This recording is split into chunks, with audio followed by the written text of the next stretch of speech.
when I was 19 years old, I found myself in an unstable relationship, and which ended up ultimately becoming a domestic violence relationship. And when I was pregnant, I found out I was pregnant when I was 19 years old, and I knew instinctually that I wanted to keep the baby, but it was also a very scary situation because the relationship was not healthy. We were moving around all the time. Obviously there was violence involved. There was the father was involved in drugs and had a mental disorder. And so while I knew I wanted to keep the baby, I was also very nervous of what kind of a life would I give to this child. And I tried to work on the relationship for a little while, and that is when I came into contact with Open Arms. I believe the way that I found out about it was just driving by their old location in Midtown in the Sunset building. And I thought, hey, a pregnancy center, like, I'm pregnant and I don't really know what I'm doing. I'm so young and I just really didn't have a good situation. So I ended up going into the pregnancy center, and I was able to get a second pregnancy test just to make sure and be like, okay, this is real. And I walked in and I felt like it was a very warm environment. I felt like everyone was, supportive, even though, maybe they could even tell that it was a bad situation and I was young, but I just felt like it was a positive experience. And then I did learn about their program where you can, do certain things and get clothing items, and that started to make it real to me. Even though I was very early in the pregnancy, it made it real to me that it was a baby, because I think I left that day with like some blankets or some little onesies or something, and to me it was something tangible that I could walk away from and say, this pregnancy is real, this baby's real, and it got me excited about it.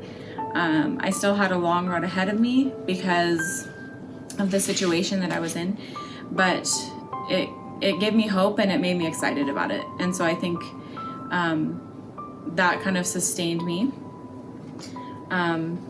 Along the way, I did have a friend suggest that she could take me over to Spokane for an abortion, and I told her no. And even at the time, even though the relationship was unstable, the father was supportive of keeping the baby. That probably played into it as well.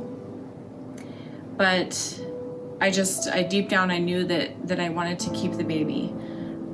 Later on, a few months later, I decided to move down south, and that's where I lived with the father for a while. And things just got worse and worse and worse, and some people did suggest adoption. Family members that were well-meaning, thought maybe you should give the baby up for adoption, but I decided that wasn't the right choice for me.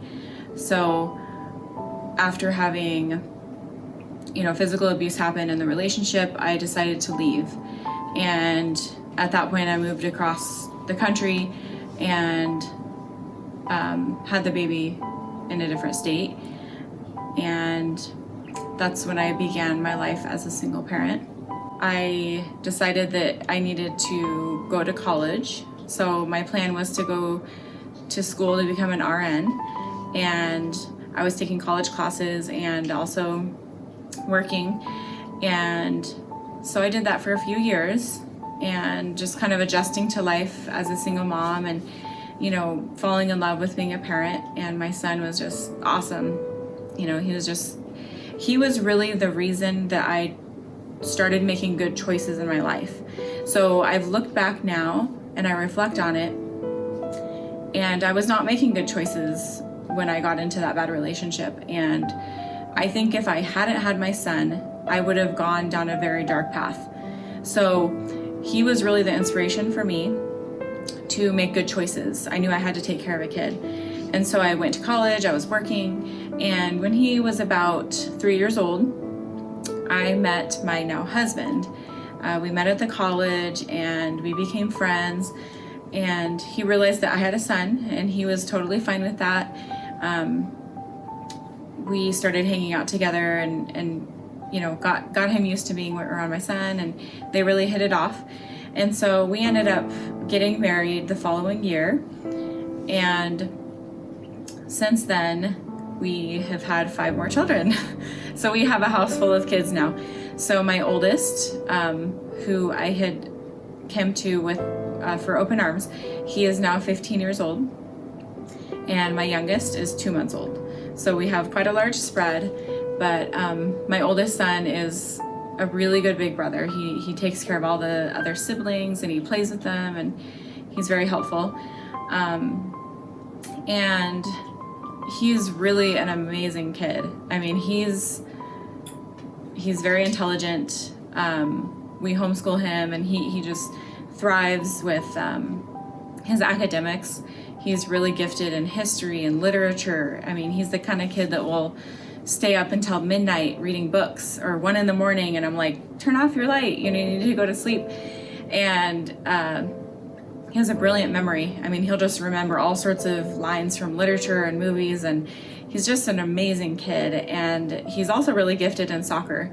He plays for a competitive soccer team around the area, and he's also very self-driven with his soccer. He will watch YouTube videos and about how to train, and then he'll go out and ride his bike to the soccer field in his spare time and work on all those training moves. So he's really a very amazing kid. And sometimes I look back, and he's funny too. He's very witty. He's a very intelligent kid, and he keeps me laughing all the time because of his sense of humor and how much he's exposed himself to history and the arts. And so he just keeps me laughing all the time. And sometimes I look back and I think, what would my life be like without him? And even though he,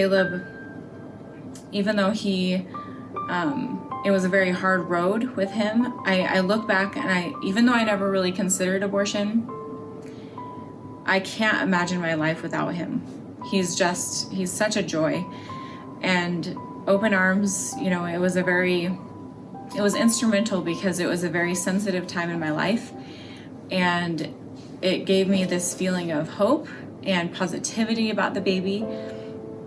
And I'm very thankful that they're here in the community, because like I said, I probably would have gone down a very negative path in my life if I had chosen to not keep the baby. And he was really the inspiration for me to grow and to mature, and I'm very thankful.